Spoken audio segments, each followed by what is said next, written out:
Did I not tell you to? It's entirely your fault if something goes wrong. Taking advantage of the excellent moment, the manager grins at me as he says this. Before I know it, he says, "You're fired," and I feel like something has snapped inside of me. I work for the corporation and am 48 years old. My name is Jason. I oversee sales for an industrial company that deals with metal products and electronic components. My wife and I share a home with our working-age daughter. I've studied English since I was a student, and as a result, I've traveled abroad for business without any issues and have used those abilities in my current position. My days are quite busy as a sales manager because I'm in charge of a lot of client contacts and team interactions, but I enjoy my work. Working for a company exposes you to a variety of people, and eventually, you learn how to get along with them all. However, there is one individual with whom I have yet to come to terms. Please remember not to slack off just because the CEO is away on a trip abroad. Jason, you alone bear full accountability if your team makes a mistake. Tom, the manager, is that individual. Tom moved from a branch office to our department last year. Just a little over 40, he's younger than me and a manager already. As you can see, Tom acts like a manager by speaking harshly and with a condescending attitude toward his staff. You'd think he would be an excellent manager, even though he was just promoted. However, that is not at all the case. Actually, word on the office is that Tom was promoted not because of his skills, but rather by sucking up to the corporate officials. Yes, without a doubt. There's nothing to worry about because everyone is remaining concentrated and working hard, I retorted. Tom gave a disapproving snort. We'll see about that. Tom is still too far from his subordinates due to his attitude and behavior since joining our department last year. Of course, instead of the haughty manager, the team comes to me, someone they know better. Tom is very hard on me because he doesn't like that. Little irritations gradually became more serious issues, such as shouting insults, which genuinely seemed like juvenile bullying. He called me a useless idiot stuck at manager level. Once, even though I was older than him. I can still clearly recall that incident. I was more astonished than offended by it. Dealing with Tom has been stressful lately, to the point of weariness, and I've been having headaches. Our CEO is currently traveling abroad for business, as Tom previously said. He is likely coming to observe firsthand and assess several areas of our operations at our factory at one of our international subsidiaries. It is anticipated that the CEO will return next week. Tom's aggressive demeanor caused tension within the crew, but I spoke up in an attempt to defuse the situation. He's only being severe because he holds everyone to a high standard. Everything will work out as long as everyone performs their duties as normal. Upon hearing this, the faces on my crew brightened. That's good. It should make everyone relax a little. I was relieved too, but at that moment I was unaware that Tom was staring at me with a fierce expression from behind. Tom's words reverberated throughout the sales department 3 days following their encounter. Do you even realize what you've done? I glanced over at the manager's desk out of habit. A younger employee named Mike stood in front of Tom, looking pallid. I'm very sorry, but I'm sure There are no justifications. In what way will you accept accountability for this? I made my way over to the two of them without pausing. Tom, did Mike do something wrong? I inquired. Tom gave me a really stern look. This individual completely botched a client meeting. He was totally unaware that today was the meeting day. The client called me in a fit of rage. They were considering signing a contract, but they are now rethinking it. Wholly inappropriate. For what duration has he been employed here? Mike has spent the last 3 years working for the company. He's grown accustomed to the work and is now rather dependable. I work with him, so I know him well. Mike takes his work seriously and methodically. Would he truly forget the meeting and do such a thoughtless error? I promise Jason, that I did not juggle the schedule. The client meeting is scheduled for next week. It's accurate. Mike persisted. I tried to defuse the situation. All right, so let's find out from the client whether Mike truly made a mistake. We're truly sorry. I will be there with him as his manager. Tom's eyebrows flew up when I said, Verify? Do you think I'm lying, or what? Jason, I told you previously. It is all your fault if something goes wrong. Tom gives an arrogant smile. The tension was palpable throughout the sales department. Tom, Jason is unrelated to this. Please allow me to apologize to the client right now. I'm currently speaking with Jason. Don't take independent action. Tom cut in. I've always considered you to be a problem, Jason. You continuously undermine me as manager, giving the impression that the team trusts you more than I do. Are you attempting to act like the nice boss? I recoiled at Tom's statements, which seemed to be his actual feelings. I never meant to do that. Since he's the kind of boss that the team tends to despise, I've actually always attempted to act as a mediator between him and the group. I know how this is going to work out because I received the call straight from the client. They won't change their mind no matter what we do. You're fired, Jason. The department was filled with murmuring when the word fired was spoken. Mike exclaimed, If anyone's responsible, it's me, in a panic. Tom was not listening, though. Rather, he continued to sneer at me. There was a strange feeling. Regardless of his managerial role, Tom lacked the authority to terminate anyone on his own, even if he had all this time to talk about it. My mind raced, but all the evidence pointed to the same conclusion. Tom had disliked me from the beginning. He was trying to force me out by using this as an excuse. Something inside of me snapped. Mike was still complaining, so I stopped him and shook my head slowly. I'll submit my resignation tomorrow. I see. I'll then own up to my mistakes and personally apologize to the client. Mike, please back off. It would only exacerbate the situation if you were to apologize to the client, who doesn't even want to see your face. Keep your distance from them. That moment, Tom had a smug smile on his face that I will never forget. Remember that this is not over. I told myself I'm not giving in to Tom. Tom narrowed his eyes satisfiedly, not understanding what I was thinking. I announced my resignation from my employment to my family that evening.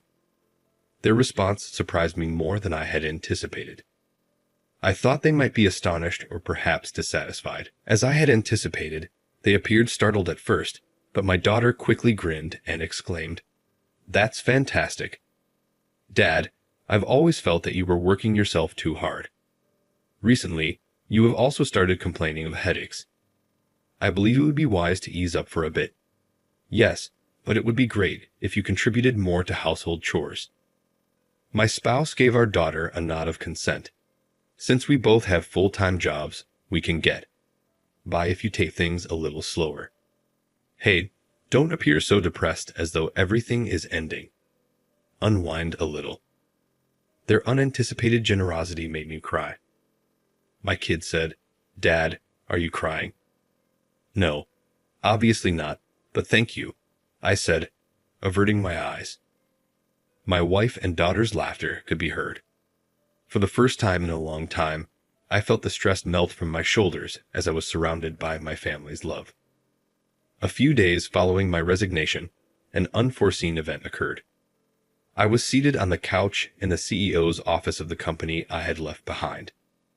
The CEO was seated on the couch across from me, and Tom was kneeling on the ground a short distance away. From the outside, it would have appeared to be a strange scene. Even though I was nearing the end of my allotted paid vacation, the CEO had personally reached out to me to ask if I might visit the office. To be honest, I didn't see why I should return. But I could see how the CEO, who had just returned from a business trip overseas, may be perplexed. I made the decision to leave because I felt a little bad for not saying goodbye in an appropriate manner after working for the company for so long. When I heard Tom's story, I was astounded. The CEO said, taking a quick, shocked glance at Tom. I mean, what right did he have to think he could fire you? The CEO had apparently come to me first thing following his return from his overseas vacation, and for very particular reasons. He inquired about my movements, to which Tom smugly replied, I dismissed Jason in order to hold him accountable for the trouble that transpired during your absence. I've been dealing with that useless guy as a manager for a long time, since he's always all talk. Tom, or so I was told, described everything with a smug look on his face. I feel so relieved that he's finally gone. In a technical sense, I resigned, thus I did so voluntarily. But let's ignore that for the time being. The CEO's face became pale when he learned that I had left the company. The $23 million agreement is off the table without Jason. What have you done, Tom? Still in disbelief, the CEO inquired. Tom allegedly muttered, What? Looking confused. It transpires that the CEO visited a company we do business with for a different problem while on his international travels. I had done business with this client in my early years because I spoke English well, and they had grown to be one of my most significant accounts. During that visit, the CEO of the foreign company had suggested a new agreement. Seeing the opportunity, our CEO wholeheartedly concurred. The foreign CEO did, however, have one request. I trust your company, but Jason's character is the main reason I initially chose to work with you. I want him to handle this transaction once more. The CEO nodded cheerfully, not realizing that Tom had fired me. Of course. Is that accurate? Since I was unaware of this, I was equally shocked. But Tom just went white and murmured, That's impossible. Tom, you may not be aware of this, but since Jason joined the company, he has closed a number of deals, the CEO went on. You are far from correct when you say that he is just all talk. The CEO's suggestive remarks caused Tom's neck to constrict, and he bowed his head in response. A quiet knock on the door occurred at that very time. Mike was the one who came in. I asked him to come, the CEO remarked, since he's involved in your resignation. Mike stared at the floored manager as soon as he walked in. Mike said, I went to apologize to the client, even though the manager tried to stop me, as he passed an envelope to the CEO. I was shocked to learn something unexpected. The client's timetable matched my memory of it exactly. The documents that document my correspondence with their agent are enclosed in the packet. Tom jerked his head back. Mike gave him a quick look and snorted. I regret your attempt to prevent me from getting in touch with the client. It appears from their confirmation that the error you held me responsible for was wholly untrue. The client contact was shifted from me to you for an unknown reason, but the meeting schedule remained the same. Would you please elaborate, Tom? Tom, please explain yourself, the CEO barked. Though it wasn't particularly hot, Tom's brow was starting to perspire. His gaze flitted about as though he was trying to find a way out. Give up being so obstinate. Would you mind telling the entire thing and getting it off your chest? I stated. Tom pounded his hand on the ground and muttered curses. Tom seemed to have been planning to fire me for some time, but since I was so meticulous about my work and left no room for error, he reasoned that it would be simpler to invent an error by one of my subordinates who was only beginning to get used to the position. His strategy was to first stir up a commotion about Mike's alleged error, assign blame to me, and then terminate me. Subsequently, he would ensure that Mike refrained from interacting with the customer by devising an explanation, and Tom would take charge of the discussions. He might brag, "It's because I apologized so sincerely if the deal went through." If that didn't work, he would just say that Mike was at fault after all. That was his plan. He reasoned that he could fire Mike just as easily as he fired me if he started to bother him. What a disgusting kind of man Tom is. Considering all the fuss Mike made, it makes sense that he didn't rush to have him go and apologize. My feeling had been just right. Jason would take responsibility if he thought his subordinate had made a mistake, Tom said. I whispered under my breath, pathetic. When Tom heard me, his temper boiled over and his scowl deepened. My role is manager. You're tracked at manager level, even though I'm higher up than you, and everyone still regards you like a huge deal. I am capable of doing my work as well. What separates me from you, and why? He babbled on about how no one seemed to value his hard work, and his voice gradually became more and more sad. To be honest, Mike and I both had a fictitious error placed on us. Thus, we were the ones who should have been allowed to cry.